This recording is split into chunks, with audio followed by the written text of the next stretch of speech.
आप सोचते हैं कि आपकी बैकलॉग आ गई है और कैसे क्लियर होगा, क्योंकि साथ में करंट सब्जेक्ट भी है और इस सेमेस्टर के सब्जेक्ट साथ साथ बैकलॉग दोनों को लेके कैसे चलना है, और साथ साथ आप कुछ एक्स्ट्रा चीज़ भी कर रहे हो, तो तीनों चीज़ को मैनेज करना है।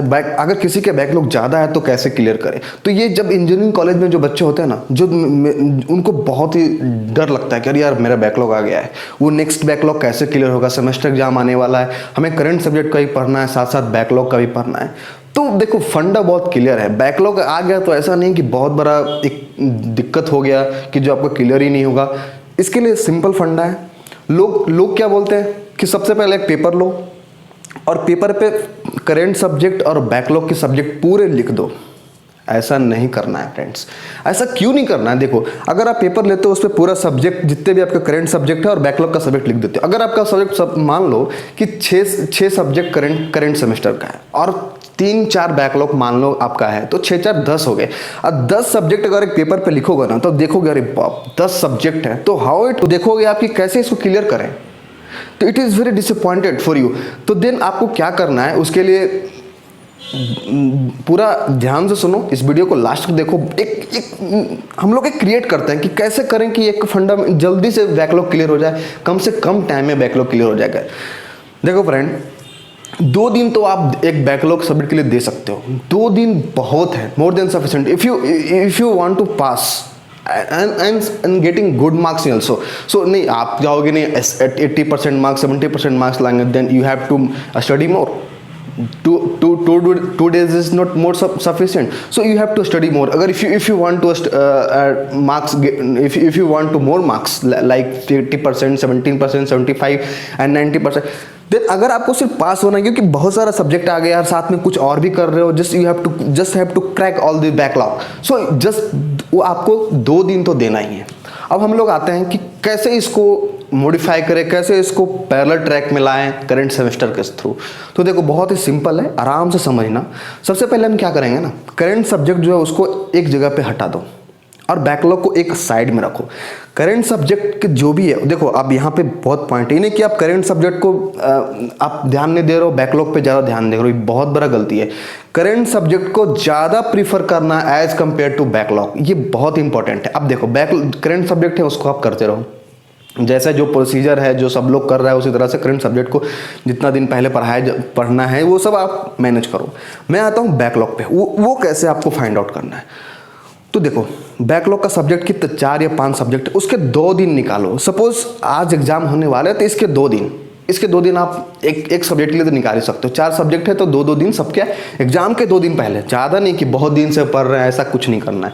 एग्जाम से बस 2 दिन पहले उस सब्जेक्ट को निकाल लो।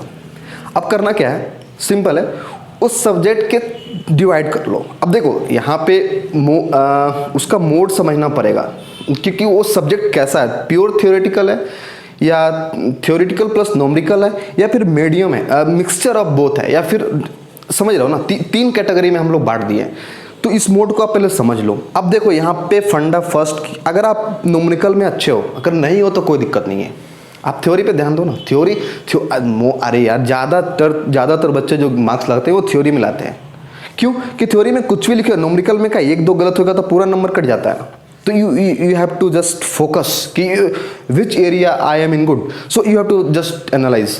आप उसके बाद हम लोग आते हैं सिंपल पॉइंट पे कि आप बैकलॉग का जितना 2 दिन पहले निकाल लो। आप क्या करो, चैप्टर लो, 6 चैप्टर, सपोज पुणे यूनिवर्सिटी की बात करें तो 6 चैप्टर है, तो 6 चैप्टर में आप पहले 3 चैप्टर जो स्कोरिंग है, last 3 chapter will be scoring, तो उसको आप पहले एक पेपर पे नोट डाउन कर लो। उस सब्जेक्ट सिर्फ 2 दिन पहले के बाद बता रहा हूँ, सब पूरा सब्जेक्ट का भी लाना ही नहीं है, 2 दिन पहले एग्जाम होने वाला है, उस हिसाब से आप मैनेज करो कि किस सब्जेक्ट के 2 दिन वो नोट डाउन कर लो बैकलॉग के लिए।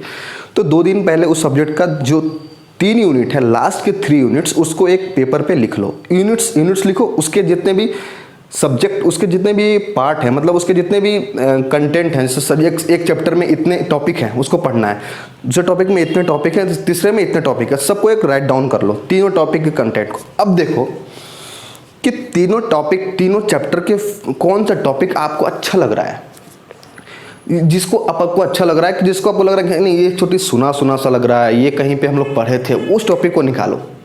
ठीक है, उसका पहले बुक निकालो, जो भी आपके बुक है, जो आप बुक रेफर करते हो उस बुक को निकालो, एक रीड कर जाओ। ओके, रीड आउट कर, सिर्फ रीड आउट करना है, nothing right, nothing understand, if you understand will better not, ठीक है, आप रीड आउट करो।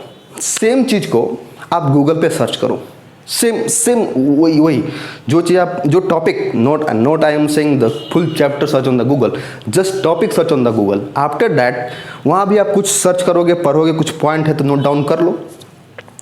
Again switch on the YouTube पे जाके उस टॉपिक को सर्च करो, कुछ वीडियो जरूर आ जाएंगे उस टॉपिक पे, कुछ ना कुछ वीडियो जरूर है, अगर नहीं है तो गूगल पे है या बुक है, लेकिन most of the videos available on that topic, so you can search on that.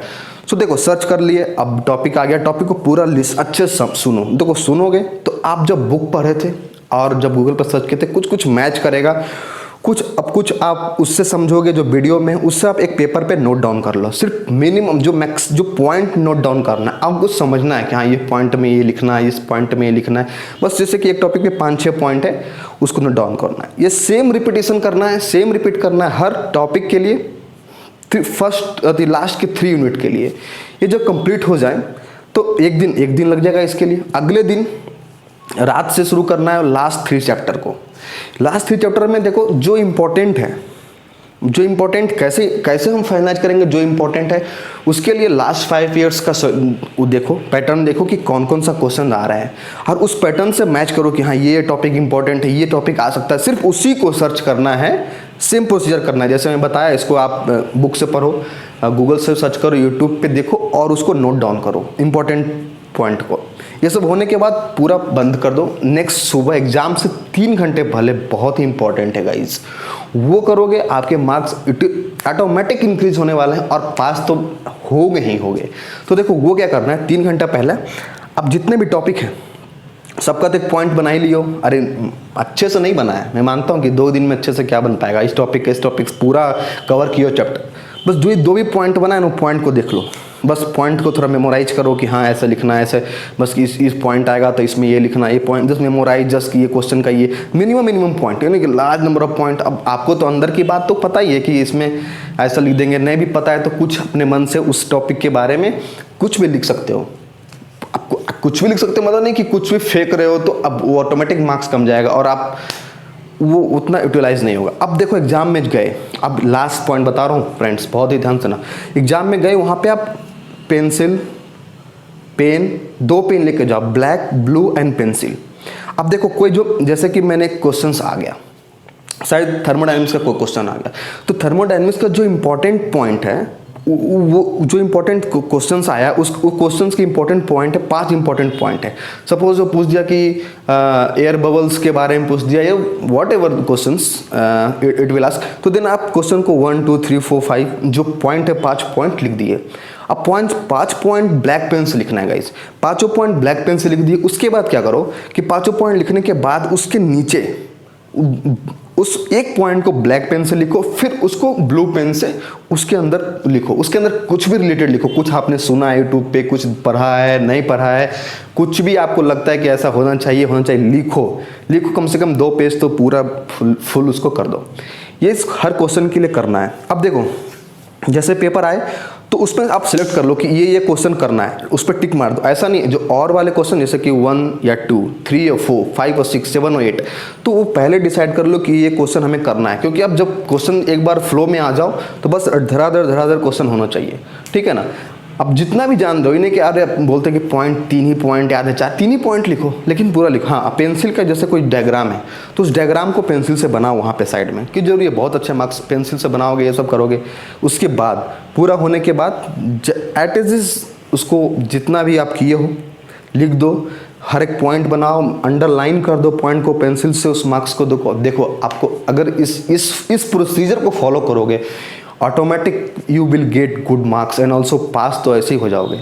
तो ये जो चीज़ें मैंने बताया हूँ बहुत ध्यान से इसको अप्लाई करो, अगर नहीं होता है तो हमें बताना। Thank you.